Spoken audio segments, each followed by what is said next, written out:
নমস্কার বন্ধুরা, তোমাদের প্রত্যেককে ওয়েলকাম জানাই জব ডেস্টিনেশন ইউটিউব চ্যানেলে।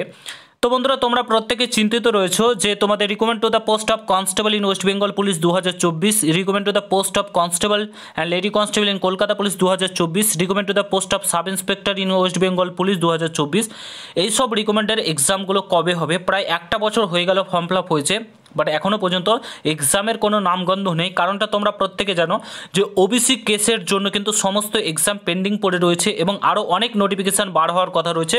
সেই নোটিফিকেশানগুলো কিন্তু এখনও পর্যন্ত রিলিজ হচ্ছে না। কারণটা হচ্ছে ওবিসি কেস। তো সুপ্রিম কোর্টে কেসটা চলছে। এর আগের একটা হিয়ারিং হয়েছে, সেখানে সমস্ত কিছু উঠেছে এবং সুপ্রিম কোর্ট থেকে স্পষ্টত একটা বিষয় জানিয়েছে যে তোমার যে আমাদের রাজ্যের উকিল ছিল কপিল সিব্বাল, সুপ্রিম কোর্টের কাছে একটা জিনিস জানিয়েছিল যে সমস্ত রিক্রুটমেন্ট এক্সাম পেন্ডিং পড়ে রয়েছে, অনেক ছেলে এর জন্য ভুক্তভোগী।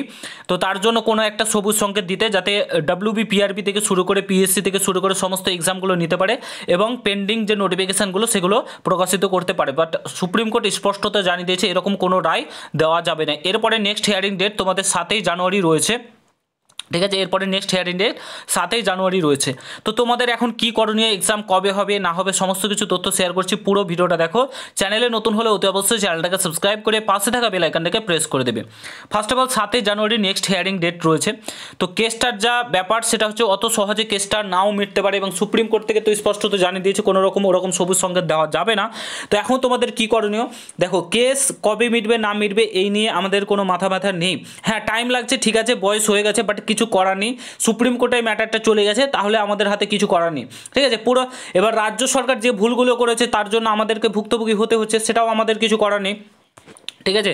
তো এখন যেটা আমাদের সবচাইতে বেশি করণীয় সেটা হচ্ছে বেশি বেশি করে পড়াশোনা করা, ঠিক আছে। এক্সামের কথা যদি বলো, এক্সাম আমি তোমাদেরকে বলে দিচ্ছি জানুয়ারি মাসে হওয়ার কোনো পসিবিলিটি নেই, একদম 110% কনফার্ম তোমাদেরকে বলে দিচ্ছি। ডিসেম্বরে তো নেই, 29 তারিখ একটা ডিসেম্বরে ডেট ভাইরাল হচ্ছিল, সেটা তো হবেই না। জানুয়ারি মাসেও হবে না তোমাদের এক্সাম। ফেব্রুয়ারি মাসে মাধ্যমিক, মার্চ মাসে উচ্চ মাধ্যমিক শুরু হয়ে যাচ্ছে। তোমাদের এপ্রিল মে মাসের দিকে যদি ওবিসি কেস মিটে যায় তবেই হবে। এপ্রিল মে মাস ধরে তোমরা এখন থেকে চলো, সেই লেভেলের পড়াশোনা করো। এখন তোমাদের হাতে যেটা রয়েছে সেটা হচ্ছে পড়াশোনা করা, সেই লেভেলের পড়াশোনা করো। এপ্রিল মে ধরে কিন্তু চলো, তবেই তোমরা কিন্তু একটা ভালো জায়গায় পৌঁছতে পারবে। আজকে SSC GD কনস্টেবলের রেজাল্ট প্রকাশিত হয়েছে এবং সেখানে অনেকেই পাস করেছে, অনেকেই পাস করতে পারেনি এবং যারা পাস করতে পারেনি তারা আজকে দুঃখটা বুঝতে পারছে। তারা ভাবছে আমরা যদি আরেকটু পরিশ্রম করতাম তাহলে আজকে জবটা পেয়ে যেতাম। তার জন্য বলছি টাইম নেক, ভালোভাবে এক্সামটা হোক, স্বচ্ছতার সঙ্গে নিয়োগ হোক, সময় নিক, বাট এক্সামটা ঠিকই হবে। বাট তোমাদের পড়াশোনাটা এখন বেশি বেশি করে চালাতে হবে, ঠিক আছে। পড়াশোনা বেশি করে চালাও, প্র্যাকটিস সেট দাও, ঠিক আছে। এক্সাম ঠিক সময় এক্সাম হয়ে যাবে, চিন্তা নেই।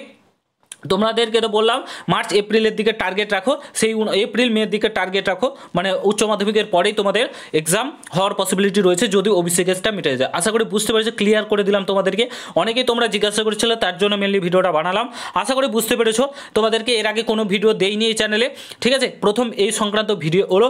ভালো লাগলে অবশ্যই প্রত্যেকের সঙ্গে শেয়ার করে, চ্যানেলে নতুন হলে অবশ্যই সাবস্ক্রাইব করে দিও। দেখা হচ্ছে নতুন ভিডিওর সাথে। ভালো থেকো, সুস্থ থেকো, ভালোভাবে পড়াশোনা করতে থাকো।